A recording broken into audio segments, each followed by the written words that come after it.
Salut à tous et bienvenue sur un nouveau débrief de Skirmish, cette fois-ci avec Maître Yi. Comment ça va les fous? Moi ça va très très bien. Maître Yi, il m'a régalé. Je vous le dis, j'ai adoré jouer ce deck-là. C'est la première fois que je le joue en tournoi et quasiment la première fois que je le jouais tout court d'ailleurs. C'est vraiment un super deck. En même temps, c'est pas tier 1 pour rien. Et très cool à jouer, ça correspond grave à mon style de jeu. Donc j'étais très content de faire ce petit tournoi avec cette petite légende. Je vais vous débriefer dans cette vidéo du coup mon skirmish sur 16 joueurs, du coup 4 rounds plus top 4 si je me qualifie au top 4 évidemment. Je vous parlerai vite fait de la decklist qui est exactement celle du joueur qui a fait 3ème à Vancouver. J'ai pas réinventé la roue, elle marchait bien, elle est carrée, donc on part sur ces bases-là. Je vous mets d'ailleurs cette decklist en description si vous voulez jouer la même. Je pense qu'il y a des optimisations à faire depuis, avec notamment les résultats d'Utrecht récemment, mais en vrai, elle marche très bien, hein. Le corps du deck est quand même plutôt imbougeable. C'est plutôt le side qui doit s'adapter en fonction de ce que vous affrontez. Je vais vous décrypter du coup les match-up et les games que j'ai faites dans cette petite vidéo. Comme d'hab, vous pouvez mettre le petit pouce bleu, vous abonner, mettre un commentaire. Ça fait toujours plaisir. Tous les commentaires sont lus, donc n'hésitez pas. Et merci également aux sponsors qui nous régalent sur 2026, typiquement Card Nexus. Card Nexus qui soutient sur 2026. Vous pouvez créer un compte dans la description avec le lien. C'est totalement gratuit. Vous pouvez gérer votre collection de Riftbound ou d'autres TCG avec ce Collection Manager gratuit. Et si vous voulez acheter ou vendre via la marketplace de l'application, que ce soit sur mobile ou sur PC indirectement, vous pouvez utiliser le code VALPL05 pour avoir 5 € de bon d'achat offert à partir de 15 € sur votre premier achat. Donc ça fait plaisir. Si vous avez déjà créé un compte, c'est pas grave, ça marche quand même, il faut juste pas encore avoir fait d'achat. Il y a également GameGenic qui nous soutient sur 2026, merci beaucoup à eux, les frérots, les boss en fait, en termes de sleeve, de deckbox, de classeur, etc.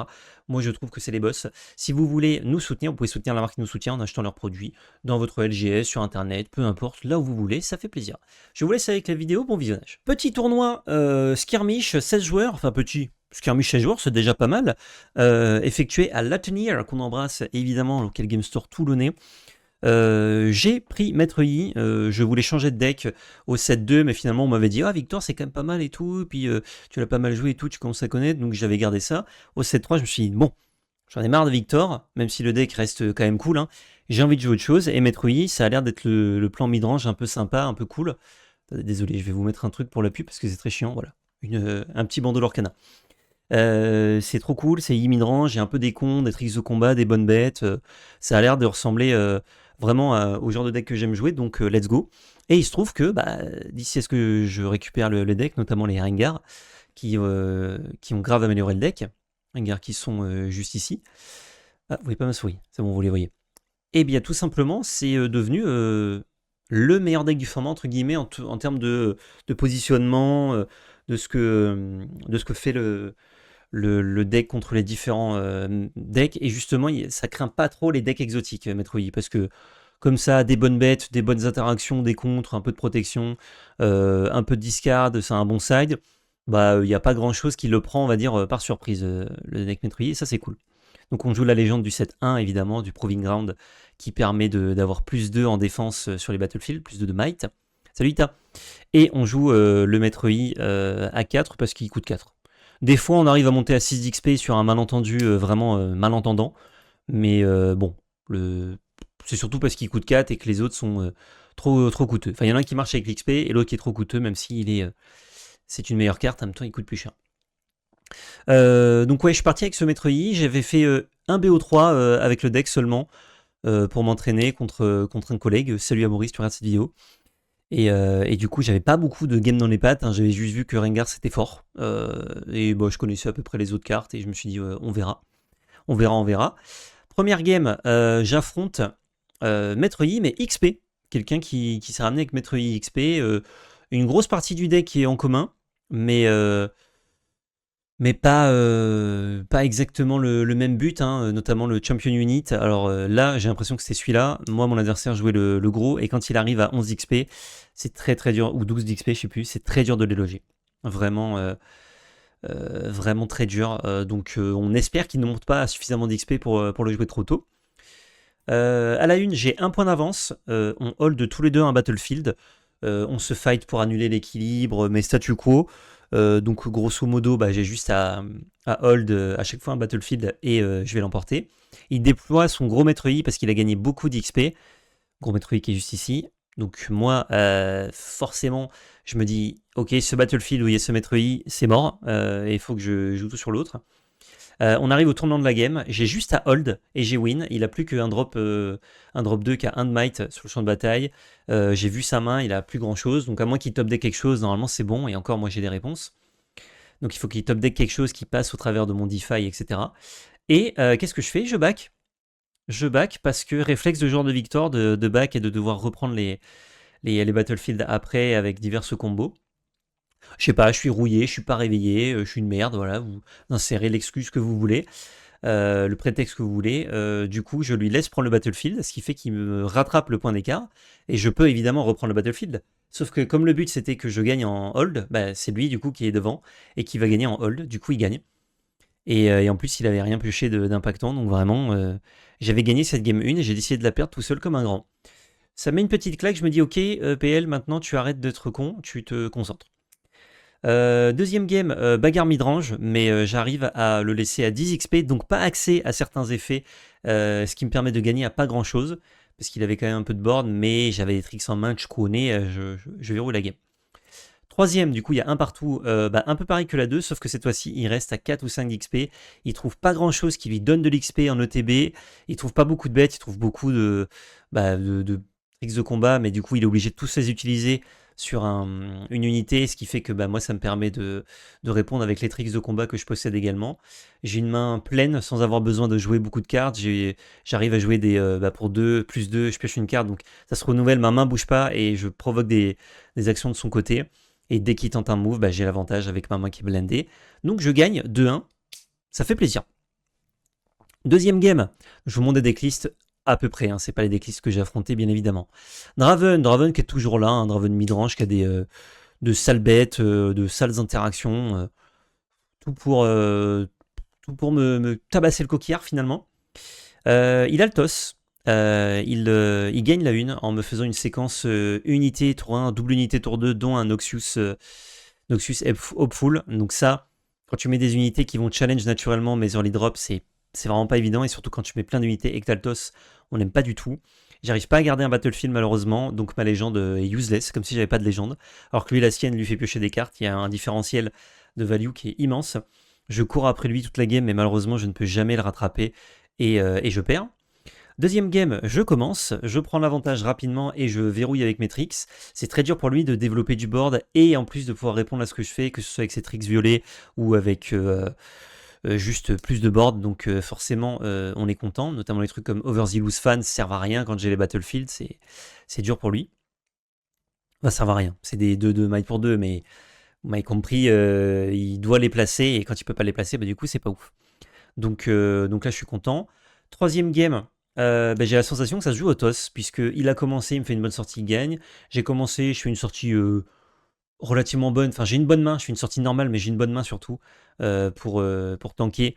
Je gagne, et la troisième, elle prend le même chemin, malheureusement. Je suis bien derrière, je me fais tempo mon early, où je peux même pas prendre de points, ou garder les trucs en base pour essayer de lui reprendre, donc vraiment, c'est très dur. Mais je la joue quand même, hein. Je lui dis, franchement, j'ai l'impression que celui qui a le toss, il gagne ce game. Alors, ça me dit, c'est toi qui vois, hein, si tu veux la concéder. Ou pas quoi, et je lui dis je vais la jouer quand même, moi ça me fait 10 XP en plus, mais j'ai vraiment ce sentiment écrasant en tout cas dans les sorties qu'on fait, celui qui commence il gagne quoi.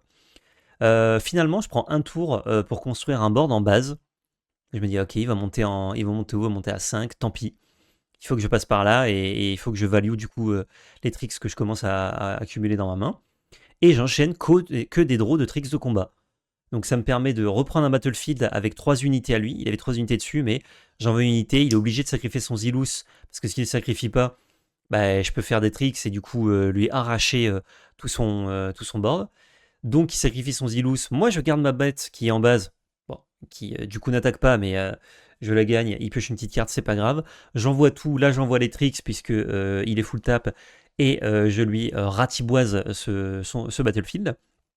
Vu qu'il a plus beaucoup de cartes en main, c'est compliqué pour lui de revenir, mais il rebuild très bien avec son champion. Il accepte en fait de me laisser reprendre des points, de me laisser Battlefield pour jouer son champion, jouer une bête à côté, je sais plus ce que c'était, un drop 2 ou 3 je crois, pour espérer me reprendre les Battlefield et hold.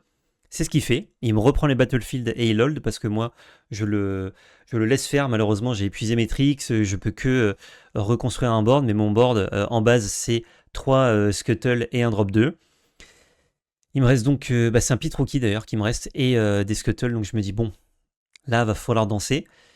Sauf que il a un battlefield avec son gros Draven et une autre unité, qui est un Overzealous Fan.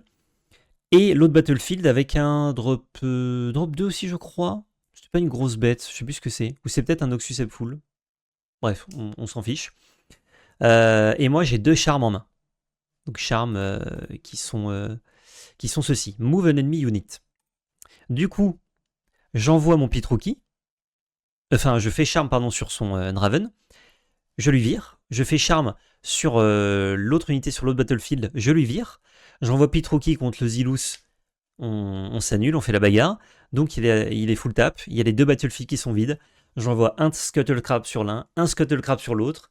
On se régale. On se régale, on gagne cette game avec justement la musique de Crab Rave en fond. Oups là, ça c'est du Magic, pardon, c'est pas ça.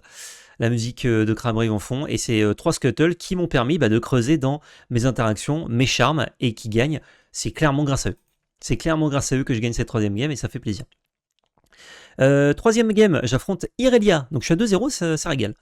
Irelia, bon là c'est un bon match-up. Franchement, il n'avait pas une version de mon adversaire, en tout cas il n'a pas trouvé les cartes pour qui battent bien I. Donc forcément, je suis avantagé et on en profite. Les 2 games se passent quasiment de la même façon. Je prends facilement les 2 BF en early, je gagne pas mal de points.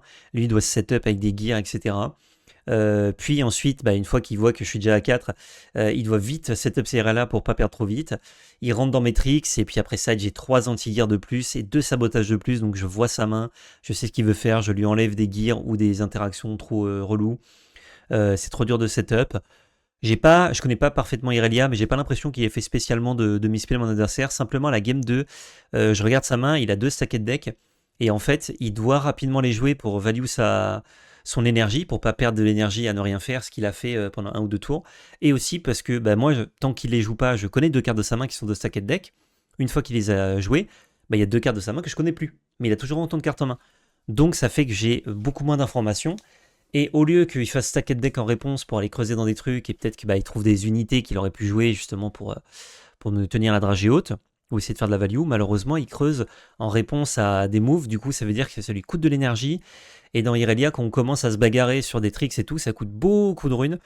Donc l'énergie, quand on peut l'énergie à notre avenir, économisons-la, comme disait DF. Donc quand on peut l'utiliser en early, c'est mieux, en général. C'est la seule erreur, je pense, peut-être qu'il fait, mais suivant ce qu'il trouve sur les stacked deck, comme il les aurait joués plus tôt, ça change peut-être pas non plus grand-chose. Je gagne donc 2-0 le match-up, ça régale. Il n'y a que 2 joueurs en 3-0 qui est également un autre Yi midrange. Donc on décide de faire draw, puisqu'on va finir du coup grâce à la magie des standings, premier et deuxième. Vu les standings, je finis premier d'ailleurs, donc ça me permet d'avoir le toss contre mon adversaire de demi-finale et potentiellement mon adversaire en finale si je gagne ma demi. Demi-finale, Azir. Azir contre un adversaire qui me bat régulièrement, pas forcément avec Azir d'ailleurs, plutôt avec d'autres decks en général, mais c'est un petit peu ma némésis de Riftbound. Comme je suis un petit peu sa némésis de Magic d'ailleurs, on s'affronte souvent en duel commandeur et j'ai l'impression que c'est plus souvent moi qui gagne. Donc finalement, on a un petit peu chacun notre jeu de prédilection dans nos affrontements, j'ai l'impression. Azir du coup, il commence avec pas grand chose. Je lui prends la une. Puisque, déjà j'ai le toss donc ça m'aide, mais je lui pique une BF Sword avec Akshan, j'en joue 2 main deck donc ça m'aide. Et quand je lui pique une BF Sword, ça me permet d'avoir un Akshan énorme. Il a beaucoup de mal à aller chercher, Akshan est à 7, et en plus il ne peut plus buffer, faire de tricks avec la BF Sword, parce que ça c'est très intéressant, la BF dans le match-up contre Yi. Il buff un token soldat pour aller me challenge un petit truc, et lui son token soldat survit. Et si ça survit pas, c'est pas grave, puisque du coup il va pouvoir faire d'autres tricks et aller faire la bagarre et m'enlever potentiellement différentes unités avec plusieurs soldats. Bref. Il trouve pas de gear malheureusement pour value son Arise, donc il fait un Arise en late game qui fait que 2 tokens, ça suffit pas malheureusement, je verrouille la game. Deuxième game, je me fais complètement déborder. J'ai des tricks, mais trop peu d'unités, et il a quelques réponses, surtout pas mal de draws en early game, ce qui fait que quand je vais lui reprendre des battlefields, il s'en fout un petit peu. Arrive un moment où je fais sabotage, je regarde sa main, je suis un peu ric-rac dans les runes, j'ai dû pas mal en sacrifier à cause des punch first, et la hache qu'il a, c'est une carte de side. Je la vois avec un sabotage, je ne peux pas lui enlever. Et je sais, en fait, moi j'ai un Rengar et mon plan c'est de faire Rengar quand il va attaquer pour lui reprendre un battlefield ou l'empêcher d'en prendre un. Sauf que à cause de cette hache, si jamais il fait hache d'abord, bah, il m'enlève le Rengar et je fais rien du tour. Donc je suis obligé de faire un tour un peu pourri pour tourner autour de cette hache. Finalement, il commence par attaquer, puis il fait hache, il m'enlève le Rengar évidemment. Et je ne récupérerai jamais mon Rengar malheureusement, puisque bah, je me suis fait trop déborder en early. Et la bonne carte de ma main, c'était ce Rengar qu'il m'enlève et je n'arrive pas à hold. Je fais tout pour setup un tour et hold, mais rien que la hache, elle est compliquée à aller chercher. Puis ensuite, il la swap avec autre chose d'encore plus gros. Enfin, très compliqué. Troisième game. Il faut que je gagne celle-là pour aller en finale et essayer de gagner encore un bail ou un tapis champion, ou surtout la carte champion. Il trouve beaucoup de petits gears. Et moi, j'ai 2 actions. Sauf que les actions, c'est pas ouf contre les petits gears de les piquer. Et surtout, malheureusement, c'est trop dur à placer mes actions parce que j'ai une sortie rune full verte. J'ai que 5 runes, mais je trouve 5 runes vertes dans les 3 premiers tours. Ou 4 runes vertes. Au moins 4 runes vertes sur mes 5. Ce qui malheureusement empêche de jouer des punch first et des actions. Et ensuite, quand j'ai enfin assez de runes orange, je dois jouer un punch first sur un play, sinon je suis trop derrière. Donc dur. Donc dur, et mes actions sont en main bien pourries. Je reprends un peu le board quand même grâce à Rengar, mais ce qui m'enlève encore une rune orange, ce qui n'aide pas mon affaire. Mais malheureusement, avec ces Eye of the Herald, donc ici la x3, il crée énormément de tokens, même quand il envoie un petit peu des unités à droite à gauche, un peu pour rien, et que je peux lui prendre des trades, bah, il reste des tokens 1-1. Il a setup son Azir qui lui permet de move du coup quand il attaque tous les tokens, donc là je vois que ça pue. Et je me dis ok, il a plein de tokens, mais j'ai une main pleine avec 3 tricks, donc quand il va essayer de me faire une attaque ou une autre, je vais lui attraper plein de tokens. Et je me dis, il faut juste qu'il ait pas de Arise. Il a une carte en main que je connais pas, Arise. Aïe aïe aïe, avec 5 guerres sur le champ de bataille, donc il fait 1 milliard de tokens. Il m'envoie tout sur un battlefield où j'ai juste un poro. Je dépense tous mes tricks et je lui attrape 1, 2, 3, 4, 5, 6 tokens quand même, donc c'est pas mal. Mais malheureusement, bah, il a tout le temps, enfin quand même plein de tokens pour aller attaquer ensuite le Rengar et me le détrousser. La carte que je pioche sur le poro ne change pas grand chose. J'ai plus grand chose en base, lui il a plein de tokens. Il aurait fallu que je fasse 2 tours d'affilée, plein de tricks pour lui enlever plein de bêtes, et encore qu'il avait des bêtes en base. Et dans tous les cas, il resacrifie toutes ses runes pour mettre tous ses gears sur n'importe quelle unité. Il en envoie une, ça retrigger. C'est un enfer. Et en plus de ça, no regret, parce que même s'il n'avait pas ce hara et ce tour-ci, ce tour aurait été compliqué. J'aurais attrapé des bêtes et j'aurais pu revenir, mais ça aurait été compliqué. Sauf que non, j'aurais pas pu revenir, puisque au top deck, il avait un deuxième Arise. Donc, dans tous les cas, j'étais mort et enterré. Malheureusement, j'ai pas trouvé mes early drops qui cassent un gear et qui m'auraient bien servi. Et mes actions, je les ai délayés un peu parce que à cause des runes. Si j'avais eu d'autres runes, je les aurais jouées, je pense, en early pour empêcher un rise trop méchant et pour faire de la value avec ces Eye of Harald, moi aussi. Malheureusement, je n'ai point pu. Il joue la finale contre l'autre maître Yi qui s'est débarrassé du joueur d'Irelia que j'avais affronté en 3ème ronde. Et du coup, bah, je perds en demi-finale. Mais très content quand même, parce que comme je vous ai dit en début, j'avais une seule game dans les pattes avec maître Yi, donc pas beaucoup d'XP. Bon, le deck reste fort et pas trop compliqué à jouer non plus, mais c'est vrai que bah, typiquement la toute première game je la perds parce que bah, j'ai pas l'habitude de jouer maître Yi et je joue comme avec Victor, quoi. Enfin la première game de la première manche. Donc ouais, content quand même de mon parcours. Je pense que Azir est pas un match-up évident. Il faut peut-être un peu plus mulligan pour trouver des interactions. Et encore la dernière, ça se joue à mon adversaire trouver un rise juste après que je lui ai fait un sabotage, donc je pouvais pas lui enlever. Et je trouve aucun de mes drop 3 qui casse un gear en early. Je trouve pas un de mes 2 autres sabotages qui lui enlève un rise. Et je trouve des actions qui sont collés à ma main qui servent à rien parce que j'ai pas de rune. Donc on va dire que même ce match-up qui à mon avis est plutôt pour Azir, comme on a pu le voir d'ailleurs dans des gros tournois récents, je pense qu'il n'est pas imprenable, mais ouais, faut un peu trouver les bonnes pièces. Comme lui d'ailleurs à la une, il s'est fait détrousser malheureusement parce qu'il trouve quasiment aucun gear. L'eau du coup pour mon petit top 4, c'est des petits boosters qu'on va ouvrir ensemble. Bam! Juste là. Alors évidemment, le petit Rengar Foil Promo qui a exactement le même dessin que le Rengar qu'on a dans les boosters, simplement qu'il y a un petit rond en bas qui a écrit promo. C'est vraiment de la fainéantise de la part de Riveband, ça, je dois le dire. Mais c'est quand même très bien. C'est quand même très bien comme carte, c'est mieux qu'une carte René, donc on est content, juste qu'un petit skin, ça aurait fait plaisir. J'en avais d'ailleurs acheté 3 pour jouer, donc bah voilà, j'ai gagné mon 4ème, j'en revendrai un pour jouer avec ça. 2 Yumi promo également, bon ça c'est une petite rare, pas zinzin. 2 boosters Unleashed et 5 boosters Nexus Knight Unleashed. Donc on va commencer par les Nexus Knight. Et je peux faire une petite mise au point d'ailleurs. Hop là. Et on va finir par les boosters Unleashed. Alors les boosters Nexus Knight Unleashed, ça a plus de valeur, je pense, scellé, vendu sur Card Market que ouvert, mais jour, on sait jamais. Pas mal les lots. Ouais, les lots, franchement, pas mal. Hein. Undying Loyalty, foil promo. Voracious Gomp en foil promo. Et Slow Sword. Ouais, j'ai pas besoin de dire foil promo à toutes. C'est que des foil promo. Je vais juste prendre un petit ciseau, parce qu'il c'est un peu chiant à ouvrir. Hop. On a Mr. Root. Je peux dézoomer peut-être un petit poil. Ah, c'est l'inverse, ça de dézoomer. Un Scorch Claw. Oh, une petite Body Rune. Jolie. Et du coup, c'est les mêmes. Dans Unleash, c'est les mêmes que Spirit Forge. Ok. Bon, il me manquait des Body Rune foil. Body Rune. Rune. Ah, si je peux avoir d'autres petites runes, ça me fait plaisir. Ice Veil Archer, Stare Down et Sinister Poro. Que ils font des conneries, ces Poros. J'en peux plus, moi. Mutated Monster. Non, Mouser. Ultra Soft Poro. Et Downstage Dramatique. Ah, quand même une petite rune encore sur 5 boosters. Franchement, si j'en ai qu'une sur 5, c'est pas de chance. Hein. Upstage Comedy. Oula, je suis en train de faire n'importe quoi avec la souris. Dragon Soul Sage. Ah, voilà. Et une petite Fury Rune. Alors, je crois que j'avais déjà toutes mes Fury Runes. Mais bon, ça m'en fait une de plus, on sait jamais. Ok, nice. Bon, pas grand chose malheureusement à part des runes. Et dans les boosters de l'eau, dans les autres boosters de l'eau, qu'est-ce qu'on a?